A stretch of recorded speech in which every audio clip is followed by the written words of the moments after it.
Agro e prosa, apresentação Divino Ronaldo. Alta tecnologia, eficiência e produtividade no campo. Com a precisão aeroagrícola, você tem maior uniformidade na aplicação, sem amassar plantas e sem compactar o solo. Tudo isso com menor impacto ambiental e uma equipe comprometida com ética, respeito, inovação e resultados. Certificação em aplicação aeroagrícola sustentável, base em Catalão e pontos de apoio em Goiás, Minas Gerais e São Paulo. Precisão Aeroagrícola, sua aplicação em boas mãos. Acesse www.precisãoaeroagrícola.com.br. O Sérgio Abud é o vice-presidente do SESB, do Comitê Estratégico Soja Brasil. E conversando com o Sérgio, acabei descobrindo que a gente tem uma série de coisas em comum. A idade é parecida, fizemos colégio agrícola, temos histórias em comum. Como é que você está, Sérgio? Tudo bem, tudo tranquilo, né? Muito feliz de estar nesse evento aqui, né? O 18º Fórum Nacional de Máxima Produtividade do SESB. Nós estamos aqui premiando os recordistas de produtividade, né? E encontrar você aqui nesse evento aqui é uma grande satisfação, né? Principalmente não somos conterrâneos de cidade, mas pelo menos de estado, eu também sou goiano, né? Eu sou lá de Catingueiro Grande, já ouviu falar, não? Não. Você é lá da Goiabeira, né? Catingueiro, toda cidade de Goiás, não sei se vocês sabem, tem apelido. A minha cidade, que é Itaúsul, o apelido é Catingueiro Grande. Isso. Você é lá das abóboras, né? Das abóboras. Né? E você sabe que a tradição da abóbora voltou. Agora eles estão produzindo umas abóboras gigantes. Agora, mês de agosto, enche a cidade de abóbora e vira uma festa. Me conta uma coisa, você é um pesquisador, você é uma pessoa que gosta de pesquisar, gosta de entender de produtividade. Me conta um pouco dessa história do SESB, desse concurso. Você que tem uma longa trajetória aí. Então, quando nós começamos a trabalhar com soja, nós não tínhamos uma variedade de soja para o Cerrado. Então, nós lançamos a primeira variedade para o Cerrado, que foi a Adoco. Uma variedade que permitia você abrir o Cerrado direto com soja. Antes, a gente tinha que plantar arroz 2 anos para depois plantar soja. E essa produtividade, até o ano 2000, mais ou menos, nós tivemos um crescimento aí que chegou até 45 sacas por hectare. Não chegava a 50 sacas de média. E aí a gente observou que com a mudança da genética que ocorreu ali com a chegada dos transgênicos no ano 2000, essa produtividade se estagnou. Então, em 2005, 2006, essa produtividade ela não aumentava. Aí, um grupo, né, de pesquisadores, especialistas em soja, se reuniu e eles decidiram mudar a estratégia. Nós tínhamos genética para alta produtividade, mas nós não tínhamos essa expressão ou essa produtividade lá no campo. Então, o que a gente tinha que fazer? Desafiar o produtor, que é quem vai atingir essa produtividade. E aí nós criamos o SESB, que é o Comitê Estratégico Soja Brasil. No primeiro ano, nós chegamos aí, em 2008, 2009, a 80 sacas por hectare. Depois, uma média de 180 participantes, por aí. É isso, um pouco mais de 100, muito pouco. Depois nós fomos, no segundo ano, que foi 2009, 2010, nós já tivemos uma produtividade de 108 sacas. Um produtor, inclusive, da Bahia, que era onde a gente não esperava que tivesse uma produtividade tão alta. E de lá para cá, essa produtividade foi crescendo ano a ano, de forma que nós temos mais ou menos umas 10 mil áreas ao longo desses 18 anos auditadas. Dessas 10 mil áreas, nós temos mais de 45 mil consultores e produtores diferentes que já participaram em áreas auditadas do SESB. Mais de 2.200 municípios diferentes que participaram do SESB, quase a metade do número de municípios que nós temos, né? E isso é uma coisa interessante, porque hoje nós estamos com uma média dentro do SESB de quase 100 sacas por hectare, média de 1.000 áreas auditadas cada ano. E os recordistas já passam de 140, né? Nós teremos um recorde que vai ser revelado aqui no fórum, mas criar o SESB foi uma forma da gente compreender que sempre por trás de todas as coisas muito bem feitas tem pessoas. E quando você desafia as pessoas e elas são motivadas, né? Elas alcançam essas produtividades.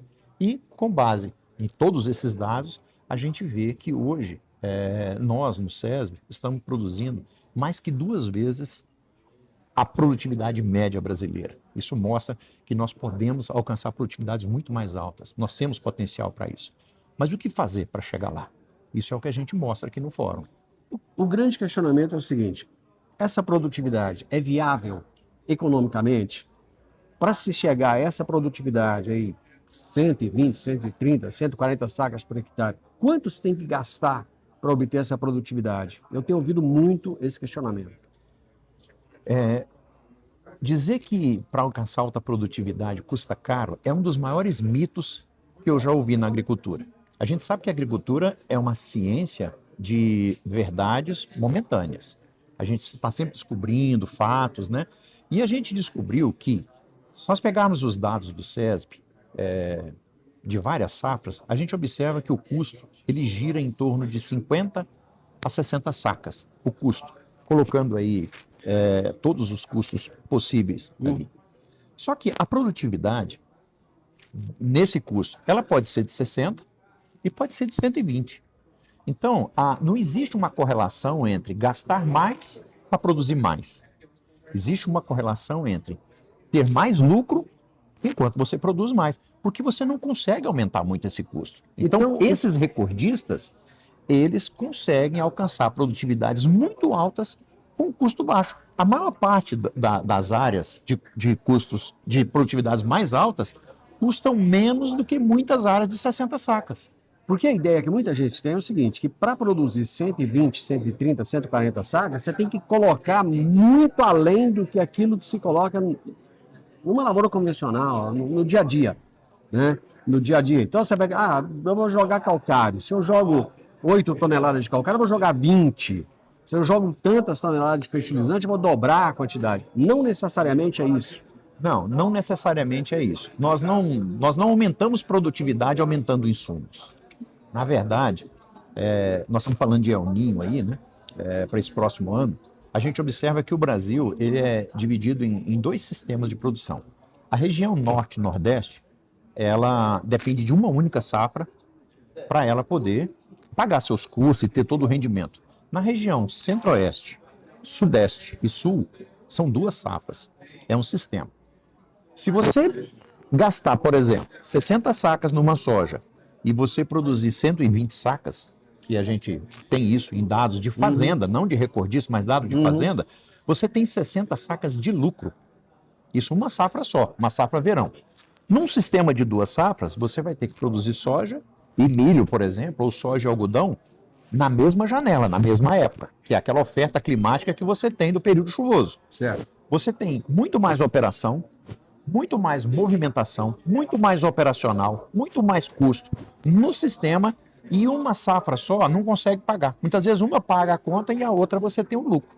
Então você tem que ser eficiente no sistema.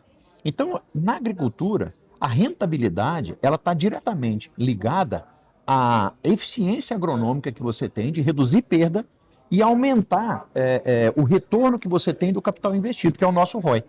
Então, nas regiões que você tem uma safra, a gente observa as produtividades mais altas. E a rentabilidade é daquela safra.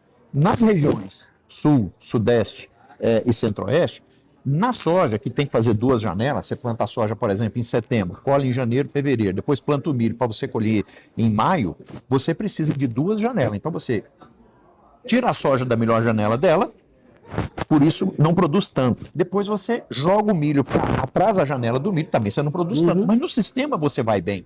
Então a eficiência da gestão e a eficiência agronômica é o que vai determinar se você vai ter lucro ou não. Compreendeu? Então assim, para você produzir mais, você não tem que gastar mais. Você tem que ser eficiente. E essa eficiência, ela é considerada em função da oferta climática que você tem na região. Por isso é que nós temos lavouras com uma safra produzindo muito e lavouras de soja em duas safras não produz muito, mas ela está dentro de um sistema. Um campeão de produtividade, por exemplo, do Centro-Oeste. Vamos pegar a nossa região aqui. Isso. Então, suponhamos que ele tenha tido 125 sacas. Eu não sei hoje qual é esse número. Mas suponhamos que seja 125. No concurso do SESB, naquela área auditada. Vocês sabem qual é a média geral dele? Então, digamos que ele tenha 1.000 hectares plantados. Então, ali naquele talhão ele teve 125, mas no geral, vocês sabem? Nós sabemos. Vou te dar um exemplo do ganhador do Nordeste. Eu sempre apresento o case lá do Nordeste. O ganhador do Nordeste, ele tem uma área de aproximadamente 12.000 hectares. Certo. Desses 12.000 hectares, ele tem entre 3 e 4.000 hectares de soja. Certo. Nesses 3 a 4.000 hectares de soja, ele tem um talhão. A média dos 3, 4 mil hectares dele são 95 sacas. 95. De toda a área plantada de soja. Certo. A média do talhão dele é 110. E a média da área que ele colheu para o SESB passa de 140. Então você observa que o que nos interessa, você fala assim, bom, ele colheu muito num determinado recorte do talhão dele, entendeu? Mas e como é que está no talhão? E como é que está na fazenda? A gente observa que esses recordistas, eles voltam para a propriedade dele tudo aquilo que ele viu que valeu a pena dentro do concurso. Onde é que fica essa diferença dessa produtividade que ele teve da fazenda para a produtividade que ele teve daquela área do concurso? Onde foi que ela se perdeu aí? O que acontece é o seguinte, todo talhão nós temos as zonas de baixo, médio e alto potencial produtivo. Todo talhão tem. E elas representam uma série de coisas ligadas à característica de solo, distribuição de água, problemas com doenças, plantas daninhas. Então é um conjunto de fatores que reduzem a produtividade. Aquele que tem mais fator que reduz são as áreas de baixo potencial e as que têm menos são as áreas de alto potencial. Então o produtor hoje ele consegue monitorar a fazenda dele com os recursos que nós temos de agricultura de precisão, imagem de satélite, né, NDVI e também mapas de colheita, os pontos em que ele colhe melhor na fazenda. Então, quando ele inscreve um talhão dentro da fazenda dele, ele sabe qual é o ponto que ele colhe mais. Só que a tecnologia que ele usa não é só daquele talhão, ela é de todo o talhão. Não é só daquela área, é de todo o talhão. Só que ali na zona de alta é onde expressa melhor. Então ele entra com os recursos de agricultura digital, marca o melhor local e põe para colher. Então, quando você tira a média do talhão, ela cai, como eu falei para você. A média do talhão da área que foi recordista foi de 110 sacas. Mas no recorte da zona de alta produtividade, ele tirou 140. E na média da fazenda foi 95. Que já é uma baita produtividade. Excelente, em 3 mil, quase 4 mil hectares. Agora, quando você pega e tenta compreender, puxa vida, se ele teve 95 sacas de média, nós vimos que tem uma área ali na fazenda que ele colheu mais de 140. Mas é bem provável que ele tenha áreas que está produzindo 60. Então, o segredo hoje não é você produzir muito. O segredo é você diluir o custo por saca. Cada saca ela tem que custar menos. E como é que você faz para ela custar menos? Se a gente entende que o custo não vai variar muito, vamos supor que ele, com todos os custos, chega a 60 sacas. Se você tem 60 sacas, por exemplo, custando R$6.000, seria um valor X por saca. Como é que você aumenta a sua renda por saca? Produzindo 120, entendeu? Porque aí a metade vai ser custo, a outra metade vai ser lucro. Então o segredo é você diluir as perdas. Diluir o custo e reduzir as perdas. Dessa forma você vai ter rentabilidade. Então não adianta a gente produzir muita soja no Brasil. Porque quando a gente produz muita soja, você aumenta a oferta. E aumentando a oferta, cai o preço. O que a gente tem que fazer é produzir mais na mesma área. Reduzir o custo por saca e aumentar a produtividade na mesma área. Porque isso traz rentabilidade para o produtor. Com isso diminui a alavancagem também. Olha, diminui uma série de coisas. Você reduz operacional, você reduz máquina, você reduz endividamento, você reduz uma série de coisas. Mas isso precisa de ser muito bem administrado. Depende de um bom monitoramento para você conhecer cada trecho dentro da sua lavoura, do seu talhão, né? Saber qual é a variedade que você vai colocar, se você vai usar uma taxa variável com mais semente ou menos semente, se você tem que botar mais adubo, menos. Então todo esse manejo ele é baseado em dados. E o SESB hoje ele tem todas essas informações que permite o produtor ter mais rentabilidade. E o que a gente quer aqui é essa sustentabilidade, é produzir mais, gastando menos e agredindo menos o meio ambiente. Então já sabemos o papel do SESB. O nosso papel é desafiar o produtor, fazer com que ele consiga mostrar potencial. E o produtor tem respondido. E esse ano, vocês vão ver aqui, nós vamos ter um recorde de produtividade bem acima do que a gente vinha colhendo antes. Foi muito bom conversar com você. Obrigado. Da mesma forma, eu que agradeço, estamos sempre juntos. Os dois goianos aí, hein? O podcast Agro e Prosa tem o objetivo de falar do agronegócio de forma fácil, simples e descomplicada. Diariamente conversamos com os maiores atores do agro e abordamos os mais diversos assuntos de interesse de produtores rurais, técnicos, pesquisadores, profissionais da área e simpatizantes do agronegócio. Se você gosta do nosso podcast, então você pode nos ajudar. É muito simples. Basta seguir-nos nas principais plataformas de streaming e também no YouTube. Se você deixar um gostei, compartilhar os episódios e deixar um comentário, já vai nos ajudar muito a dar relevância tanto ao podcast quanto ao canal. E o mais importante de tudo, nos siga para receber notificações de novos vídeos e episódios. Um grande abraço para você e até a nossa próxima prosa.